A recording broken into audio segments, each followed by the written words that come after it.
back to the gym on a great day. Here we are next to the beautiful Southern California coastline, and it's all about supercars right now because we're joining Supercars by the Sea. And in front of us we have a Porsche GT3. Now, recently seeing the new Porsche GT4 RS. That car looks spectacular. What do you guys think, that car or the GT3? Well, what's the better buy?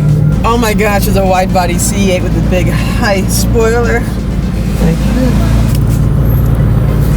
Tons of, so the exotics are on the right hand side, it looks like.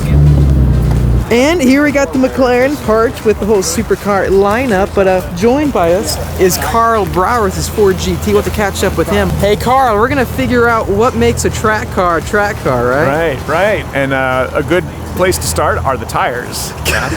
Now remember, we're saying a track car, not a track apparent car, but an actual track car. Tires is where you want to go. Now this Grand Sport has lots of things that make it look like a track car, but when you look at the tires, I don't see any blisters. Do you guys, is there any sign of heat built up on these tires? Heat.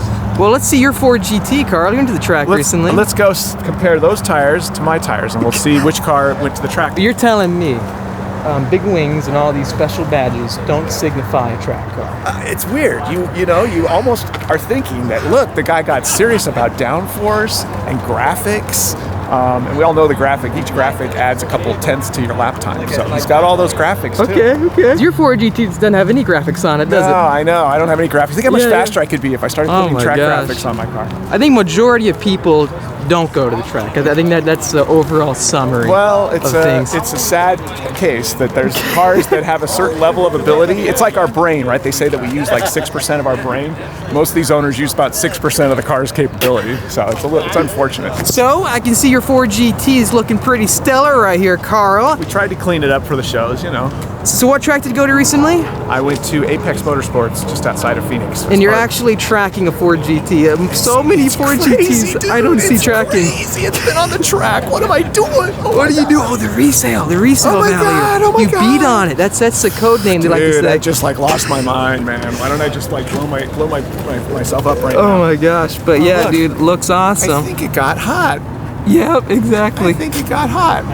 You know what though? How are the carbon strike brakes holding up from all the track sessions? I mean, pretty good. So far, I'll tell you this: when you are hammering this thing on the track, and you just you forget that there is the concept of brake fade because it's completely a non-issue, no matter how fast you're going and how many times you're going around in the heat of the desert of Phoenix.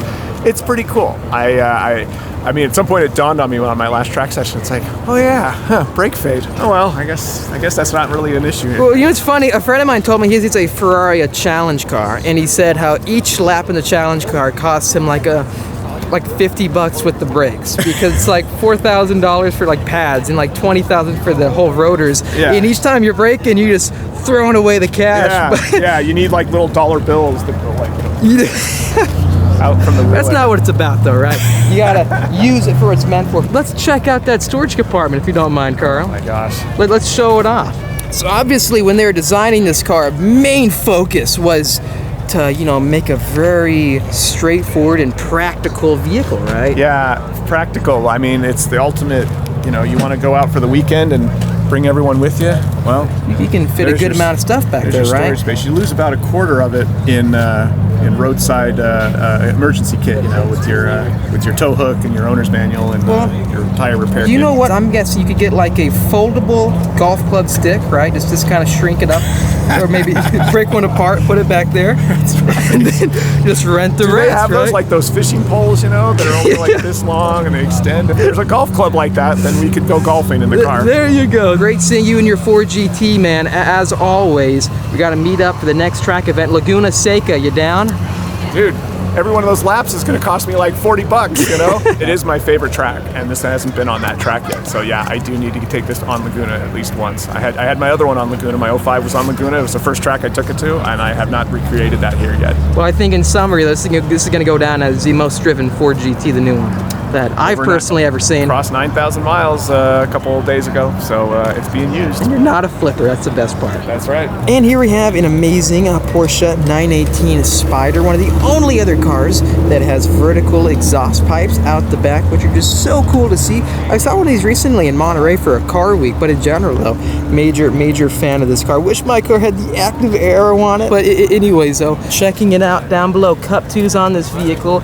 But again, brand new tires. So we got to start getting more car owners to go to the racetrack. That's what it's all about, as Carl was talking about earlier.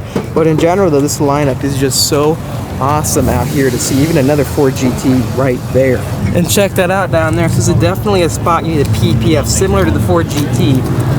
That is just so crazy. Imagine that just shooting up on your car at all times. Check this out, guys. This is the craziest Tesla I've seen yet with the customization.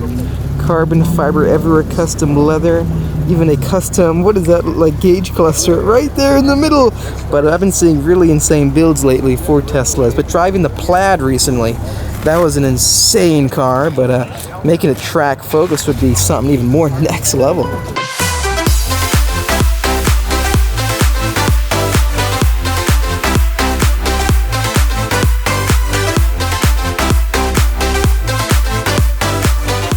Mr. Green Huracan, you gonna be buying a Chiron soon? Yeah, next week actually. Next week? Oh, good, good. Yeah. Is that a dealer car or a customer car? I don't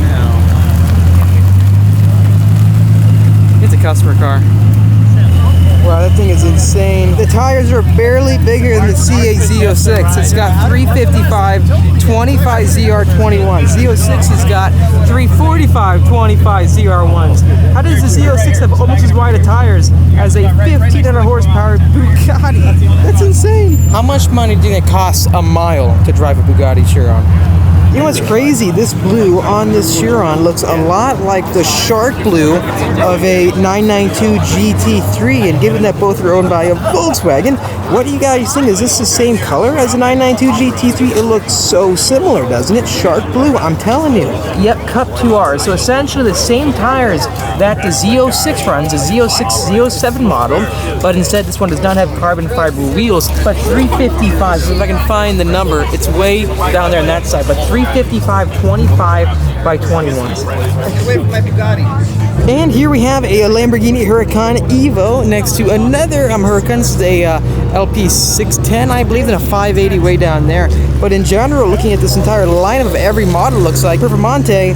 The Performante to me is just insane. Major fan of this car, and being inside of it with accelerating, having the all-wheel drive system, it sounds so amazing. However, I really do think that the Evo is a nicely done just revamp, and the carbon fiber side mirrors look so cool on it. Not just that, it actually has a gigantic new LCD screen, which that you can kind of see over in there. But it's just probably, I think, one of the last years ever for the Huracan. The Huracan is going to be having a new replacement soon. But I was looking at getting one of these before I bought my 600 LT, but in general, I'm pretty happy with the way I went because the McLaren is just so raw. But I think I would love to add like a Lamborghini or a Ferrari, even like a Porsche, like down there, a GT3, to the collection, just to change it up, you know? Checking out the tire sizes for the 918 Spyder. Yep, 325 by 30 by 21. So a lot of these hypercars and just top-level exotics have 21-inch wheels. But yeah, it's very crazy to me knowing how the Z06 has wider tires than this car and almost as wide as the Bugatti. So I wonder truthfully why they put such wide tires on the new Corvette. But obviously that's going to translate to so much mechanical grip, right? You're not going to be losing traction very much at all, I think.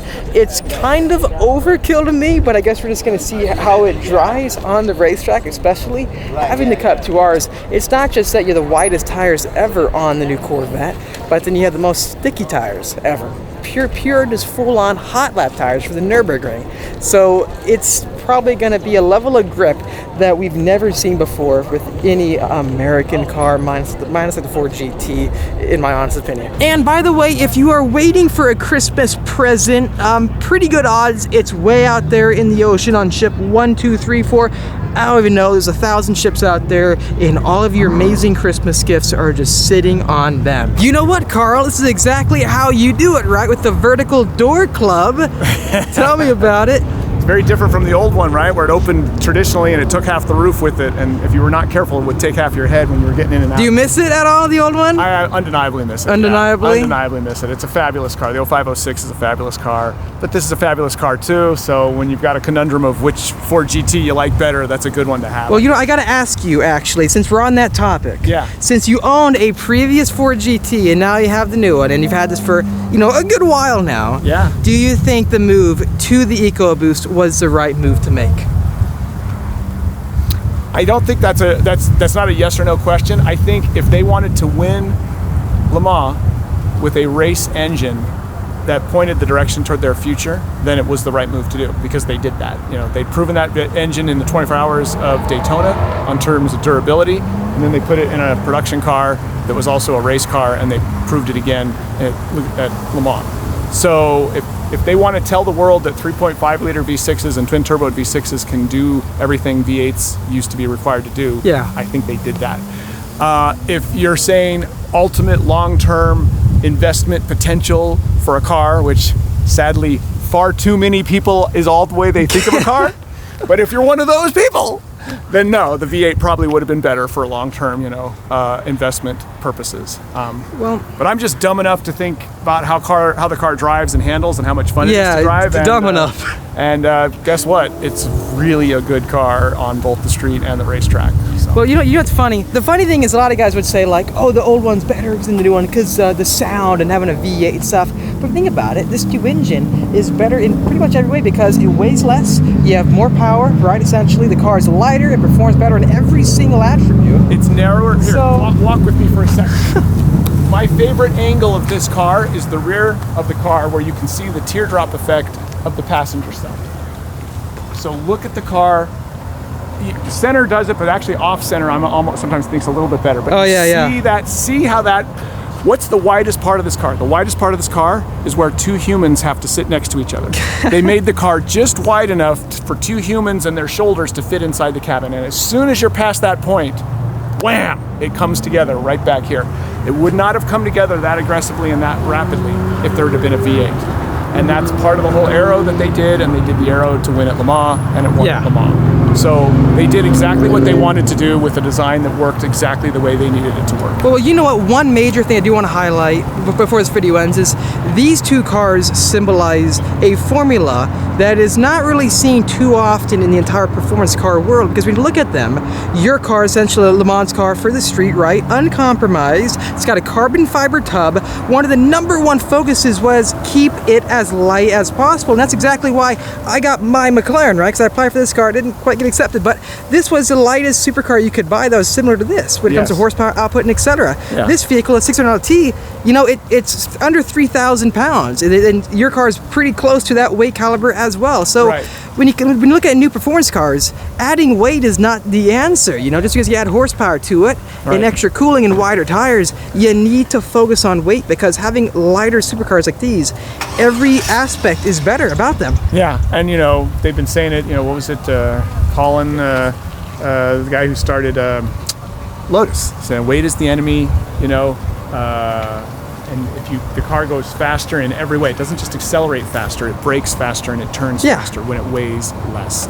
And you and I both have had experience with overburdened tires and brakes on cars that had all sorts of crazy horsepower numbers, and it still didn't work on the track very well. Since you own a Demon, what does it feel like hopping inside the Demon than the Ford GT when it comes to the handling side of things? So it's literally the antithesis, and that's why I love having both cars in my garage, because do I want to go stupid fast in a straight line with an overpowered rear-wheel drive car that is not particularly sophisticated for going around corners?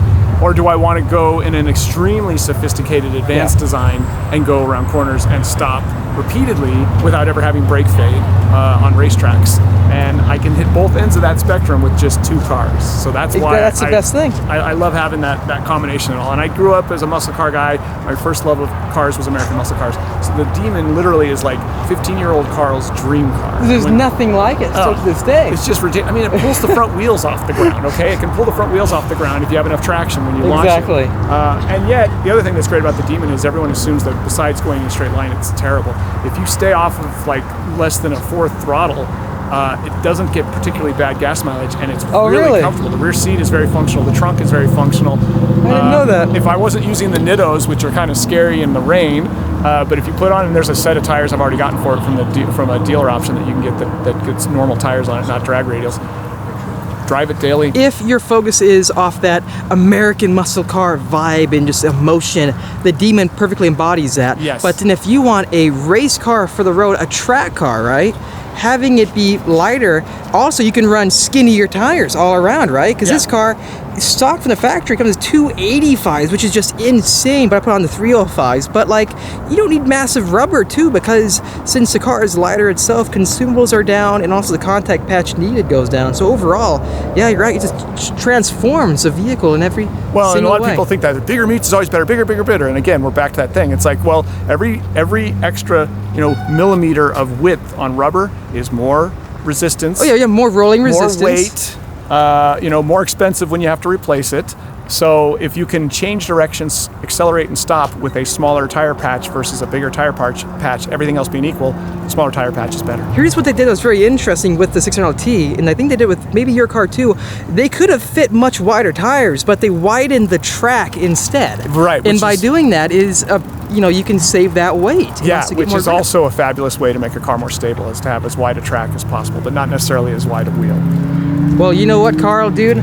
Again, awesome seeing you. So much fun talking about cars with you, but I just had to mention that because that's like one gripe I have. I want more manufacturers just to focus on the keeping the weight down first. Yeah. And then also try to improve the horsepower, the cooling, etc. That's the best cars out there. I also like that. what you said about the tire situation. You'd be better off making the inherent car capable of doing those things with a less aggressive tire. See, carbon fiber tub, absolutely ever, just like my car. So again, the focus of keeping the weight down makes the car even more playful, in my honest opinion. So that's why I'm a major fan of both these vehicles. And then moving to my 600LT, same thing, right? The carbon fiber door sills. There's no carpet on the ground, so you can just see the exposed carbon fiber. The Senna seat, so no electronic controls, nothing like that. In the Alcantara, it's all about saving weight, which again makes the car feel better and faster in every single way.